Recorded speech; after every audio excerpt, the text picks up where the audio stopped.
So in today's video, I'm going to show you how to set up in a neutral position with an iron. I'm then going to show you how to adjust it for a draw bias pattern and a fade bias pattern. This is a must-watch video and is guaranteed to help you with your game. So to start with, let's look at what a neutral iron setup looks like. So the first angle that we're going to start on is the down the line view. So in this situation, the first thing we got to line up is the club face. Wherever the face is pointing is majority of where the ball is going to start. So we want to point that club face at the target. Then from there, we want our feet, our knees, our hips, our shoulders to aim parallel left of the target. Now, from there, we've got to make sure we're in a great posture, athletic position. So what are we looking for? Well, firstly, we want to see the weight relatively evenly split in our feet. But a great way is just being able to just bounce on the heels, just gently. That means that we're in a nice athletic position. You can see I've got a little bit of knee bend right there. And then from there, I'm going to be nice and engaged and on balance. As soon as we start to set up with either the weight too far on our heels or the weight too far on our toes, we're going to be in trouble. And we're going to see a lot of things come from that. Now, the next two checkpoints are actually what we call balance points. So we're going to be looking at where are our armpits relative to our knees and our balls of the feet. We want to see everything in one straight line. I often see players either get the armpits way too far forwards in this position, and this means they're too much on their toes and they're going to have to early extend forwards to make some sort of compensation, or they're too far back on their heels, and as a result, they're going to fall forwards in their swing, and this can cause a lot of shanks as our body is moving closer to the ball in order to regain balance. So again, making sure our weight is in a good part of our feet, we want to make sure our armpits, our knees, and our balls of the feet are all in one straight line. The final checkpoint from the down the line view is where is our butt relative to the back edge of our heels. I often see a lot of players get their butt way behind them in this position. Now again, the glutes are one of the biggest muscle groups, if not the biggest muscle group in our body. So when they get too far behind us, now our weight is being pulled back. So it's going to be very, very difficult to maintain balance. As a result, what's going to happen is we are then going to thrust our hips forwards at some point during the swing. And again, this is a form of early extension, and this is going to cause issues in your swing. So let's run you through what a neutral setup position from the front on view looks like. Let's start with the lower body. How wide do we stand? Very, very simple. It depends on your body type, but an easy way of doing it is with a 7 iron, 6 iron, somewhere in that range.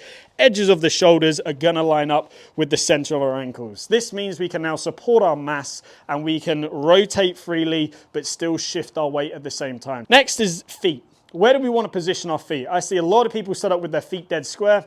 And again, I find this actually inhibits rotation and causes a lot of issues later down the line.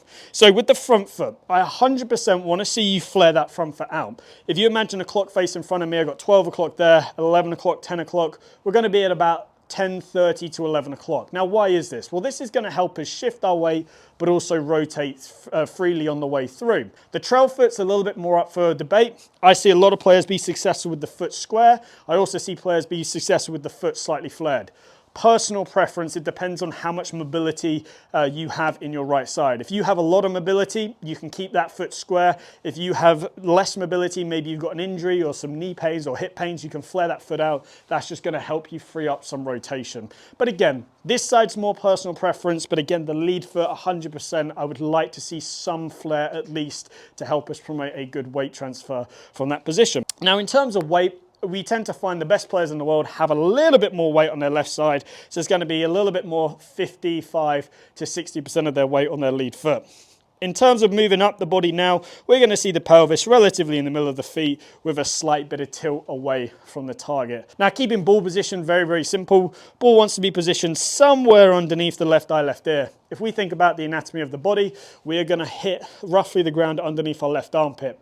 If we can position the ball underneath our left eye, left ear, that's going to allow us to have that nice ball then ground contact, presuming a decent pivot. Now that's going to be the same whether you're doing a pitching wedge or whether you're doing a 4 iron. I know a lot of people are going to be a little bit puzzled at that because they've heard you've got to move the ball up and down in the stance. But a lot of the time that's taken care of with your stance width changing, as long as you keep the ball underneath that left eye, left ear. Let's now move on to shaft lean. We're going to have a tiny bit of shaft lean there. Again, this is just going to promote a nice downward strike on the golf ball, and then grip depends on your grip type. We have weaker grip type players, we have neutral grip type players and stronger grip type players. Again, that's something that's a little bit more up for debate in terms of other videos, so I'll go into that in later videos. Now we can start to get into the fun stuff, which is adapting it to trying to hit different shots. The first one we're going to go through is a draw bias pattern. So in order for us to hit a functional draw, two things must happen at impact. Number one, the face must be pointing to the right of target so we can start that ball right at target.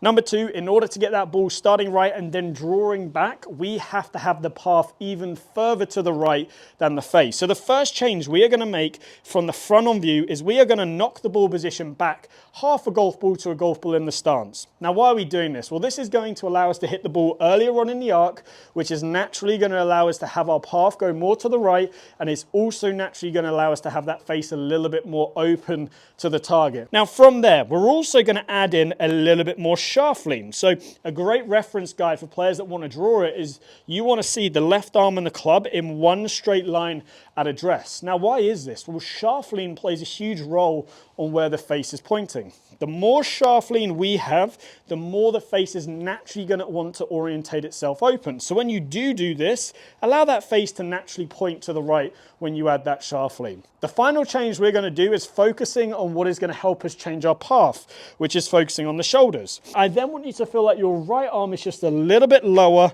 than your left. This is going to help you close your shoulders off, and that is going to be how you build a draw bias setup. So now let's move into how to set up in a fade bias position. You want to see that ball for a right-handed golfer move left to right. So now in this situation, the face has to be pointing to the left of target. We've got to start that ball left of target, and if we want that ball to curve back to the target, we've got to have our path even further left than the face. So first thing we're going to do is actually just move the ball a tiny bit further forwards in the stance. Now again, you have to be a little bit careful with this one.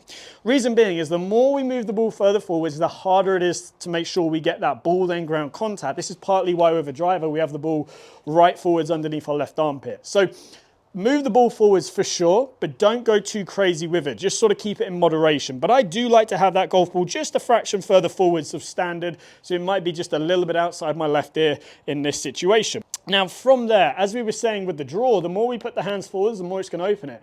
Well, in this situation, I want your hands to be a little bit more level with the ball. I don't want it to be back because, again, by the time we get back to impact, we still need to have the hands forwards in order to have good compression. I just want you to have the hands just a little bit more level with the ball. This is going to square up that face, or if anything, get that face pointing a fraction more to the left. Now, how do we get our path and everything going a little bit more to the left? Well, we know we've got to get everything aimed left. Now, in this situation, we're actually going to aim our whole body left. I know with the draw, we kept the feet relatively square and we just closed the shoulders off.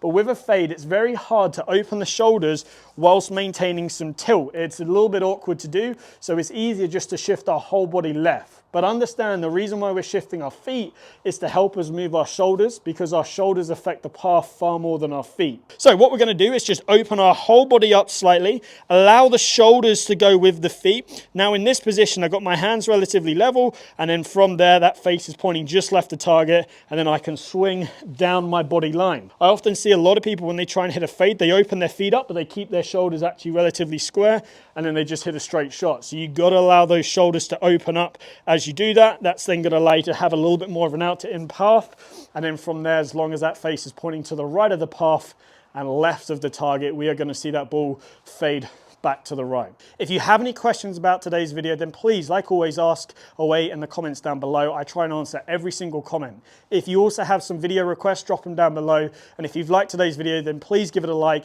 and subscribe, as I'll be posting a lot more videos just like this.